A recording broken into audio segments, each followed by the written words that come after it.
अच्छा जी, कुछ economic indicators और कुछ अहम नंबर्स के ऊपर नज़र डाल लेते हैं। सबसे पहले आपको बताते चलें कि FBR यानी फेडरल बोर्ड ऑफ रेवेन्यू ने प्रोविजनली जो कलेक्ट किया है फरवरी 2024 में वो है 681 बिलियन रुपीज़। शॉर्टफॉल तकरीबन 33 बिलियन की तरफ है और ये सेकंड कंसेक्यूटिव मंथ है कि अपना रेवेन्यू टारगेट FBR मीट नहीं कर पाई है। ये आने वाले दिनों में हमारे लिए मुश्किलें पैदा करेगा। दूसरी तरफ हम ये देखते हैं कि शायद of course everything is connected. Petrol की प्राइस एक दफ़ा फिर बढ़ गई है, 4 रुपये 13 पैसे पेट्रोल की प्राइस बढ़ गई है और अचानक से लोगों को अब नई प्राइसेस के साथ एडजस्ट करना है। हर चीज़ पे असर पड़ता है इन कीमतों के बढ़ने का।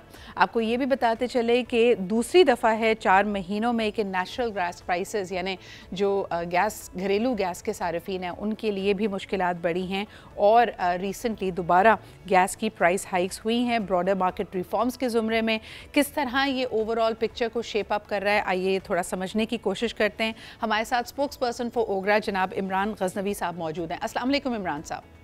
इमरान साहब बहुत बहुत शुक्रिया हमारे साथ मौजूद होने के लिए।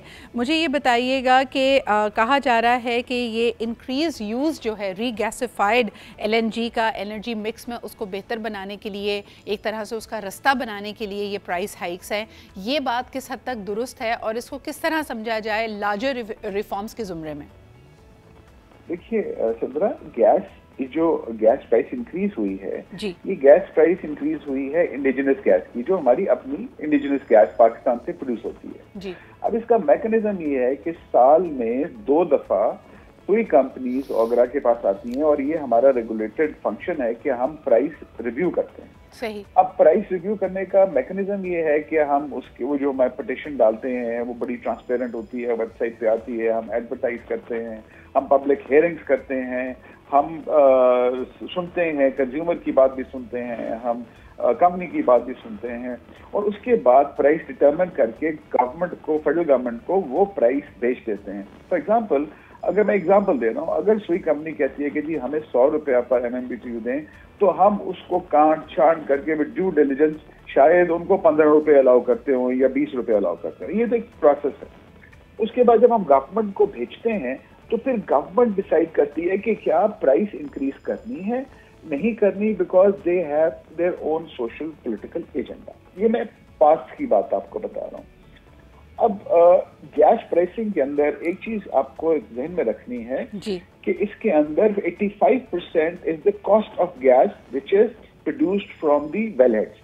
इन्हें इंडिजिनस गैस की बात कर रहा हूँ। अच्छा, अब बाकी जो 15% है वो कॉस्ट ऑफ डूइंग बिजनेस है, जिसमें सुई कंपनीज के ओवरहेड्स हैं, सुई कंपनीज का फंक्शनैलिटी है, लाखों किलोमीटर गैस पाइपलाइन है, जिसमें किसी हद तक UFG भी है, जो हमने अलाउड, जो हम एक लीगली अलाउड टर्म है, उससे ऊपर जाते हैं तो वो अपने प्रॉफिट्स में से लेते हैं। अच्छा, मुझे I am so sorry to interrupt you, मेरे पास वक्त कम होगा, I will keep it fast moving. Imran साहब, मुझे ये बताइए कि प्राइसेस ऊपर जा रही हैं लेकिन लोग बार बार जब एनर्जी मिक्स ऑफ पाकिस्तान की बात करते हैं, the cost of distribution is getting higher and higher और वहाँ पे लाइन लॉसेज और थेफ्ट और बाकी सारी मसले अपनी जगह है। अगर मैं सिर्फ इलेक्ट्रिसिटी की भी बात करूँ तो कहा जाता है कि कॉस्ट ऑफ जनरेटिंग इलेक्ट्रिसिटी से ज्यादा हमारी कैपेसिटी कॉस्ट्स हैं।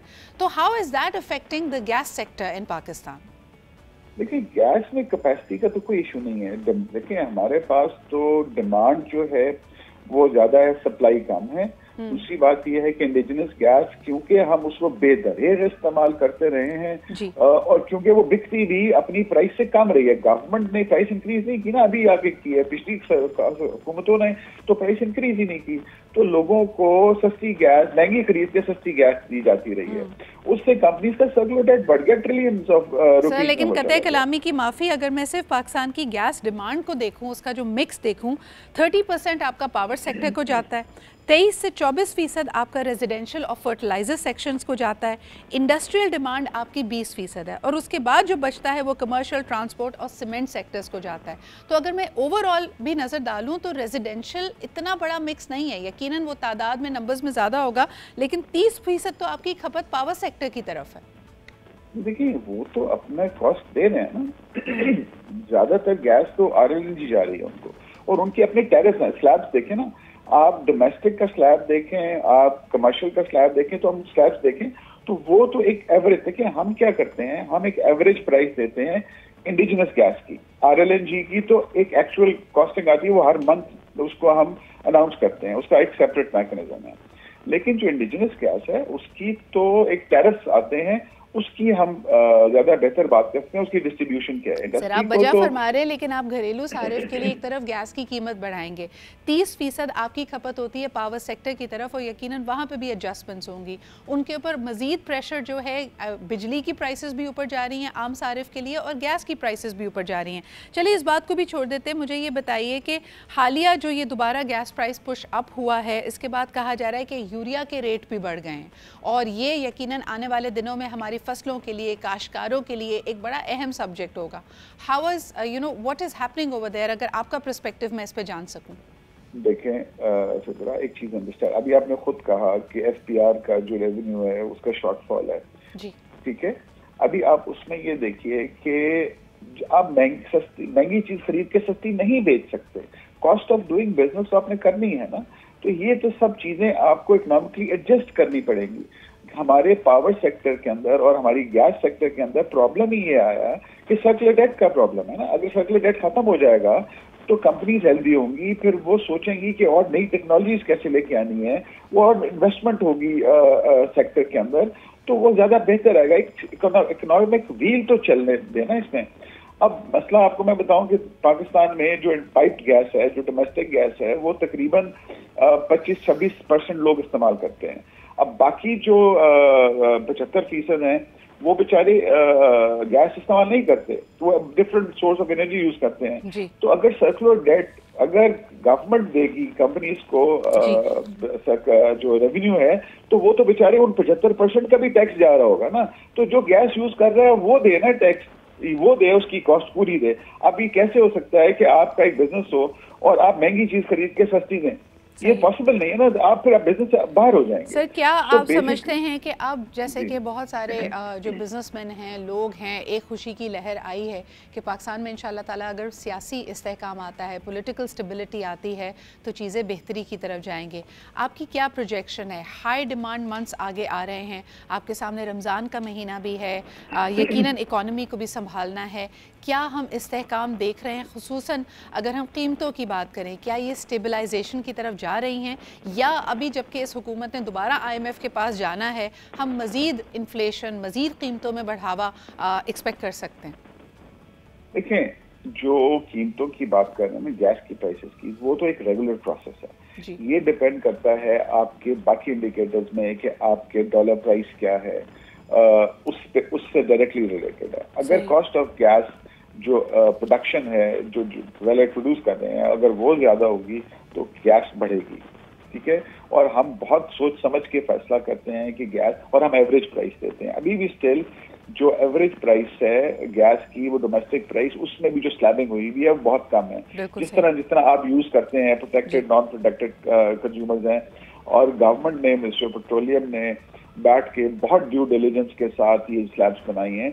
उम्मीद है कि, और इसमें एक मैं सीधा एक बात बताऊं, इसमें इकोनॉमी को स्टेबलाइज करने में, इस मुल्क में खुशहाली लाने के लिए हम सबको अपना हिस्सा डालना है, इंडिविजुअली भी डालना है। इमरान साहब, मैं आखिरी सवाल आपसे करना चाहूंगी, द आउटगोइंग इंटरिम गवर्नमेंट, जिनके पास बिलुमूम जो हमारे इंटरिम केयर टेकर सेटअप्स होते हैं उससे ज़्यादा पावर्स थी, उन्होंने बड़ा काम किया। मोहम्मद अली साहब ने right before the interim government का टर्म एंड हुआ, उन्होंने एक्सप्लोरेशन पे बहुत जोर दिया, और आपकी ही बात की कि जिस तरह आपने इस वक्त इंदिया दिया कि महंगी चीज़ खरीद के उसको सस्ते में नहीं बेचा जा सकता। अगर सिर्फ और सिर्फ पाकिस्तान की एनर्जी डिमांड की बात की जाए तो कहा जा रहा है आने वाले दिनों में सिर्फ 2030-2040 तक ये नंबर जंप करके $60 बिलियन US पे भी जा सकता है। तो ज़रूरत इस बात की है कि नई अपस्ट्रीम एक्सप्लोरेशन हो। उसके लिए हुकूमत ने जो नए बिल्स बनाए हैं, जो नए एक तरह से अहाता किया है, उसमें बड़ा इंसेंटिव दिया है नए आने वाले इन्वेस्टर्स को। क्या उसमें कुछ पेशरफ्त हुई है? देखें, दो ओगरा का मैंडेट नहीं है अपस्ट्रीम के ऊपर, लेकिन मैं आपको बताऊं कि किसी भी पॉलिसी के लिए कंटिन्यूटी बहुत जरूरी है। मोहम्मद अली साहब ने बहुत काम किया, he is very intelligent, very dedicated, and he knows his job, और वो दिन रात काम करते हैं। इसमें SIFC ने बहुत काम किया। जाहिर है चीज़ें बहुत सी वहाँ से ड्राइव हो रही हैं। तो मैं समझता हूँ कि 3-4 जो आपके मिनिस्टर्स हैं, जिसमें एनर्जी है, आपकी आईटी है, आपकी कॉमर्स है, ये जो वजीर हैं, इनकी कंटिन्यूटी बहुत ज़रूरी है। इन पॉलिसीज़ को अगर आपने इम्प्लीमेंट करना है तो इनकी अगर लीडरशिप रहेगी तो मैं आपको गारंटी देता हूं कि हम बहुत जल्दी इन मसाइल पे काबू पा लेंगे। बहुत बहुत शुक्रिया। इमरान गज़नवी साहब हमारे साथ मौजूद थे।